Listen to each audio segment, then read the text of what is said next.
కోర్టుకెళ్ళి time waste చేసుకొని ఆ age అంతా పోయిన తర్వాత నీ జీవితంలో ఏం సాధించినావు అంట నేను.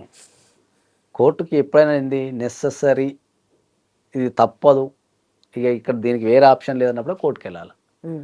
ఎటువంటిదైనా కూడా సాధ్యమైనంత వరకు మనం మీడియేషన్ ద్వారానో కౌన్సిలింగ్ ద్వారానో పరిష్కరించుకోవాలి తప్ప ప్రతిదానికి కోర్టుకు ఉరికే పని పెట్టుకోవద్దు. కోర్టుకి వెళ్ళాలి అంటే ఫస్ట్ నీకు ఓపిక ఉండాలి. హ్మ్. ఇప్పుడున్న జనాలకు లేని ఓపిక. అవును. ఎందుకు అంటే నీకు ఈ ప్రపంచం ఎట్లా తయారైందంటే ఏదైనా నిమిషాల మీద వచ్చేస్తుంది. ఓకే, ఏదైనా కూడా నిమిషాల మీద వచ్చేస్తుంది. నువ్వు ఇట్లా ఇప్పుడు స్విగ్గీలు, జొమాటోలు, లేకపోతే ఏదైనా నీకు ఫోన్ కావాలన్నా, ఏది ఇప్పుడు నీకు ఏమన్నా తిట్టాలని కూడా పక్కన ఫోన్ చేసి కస్టమర్ సర్వీస్కి ఫోన్ చేసి తిడతావు ఇబ్బంది కలిగితే. హ్మ్.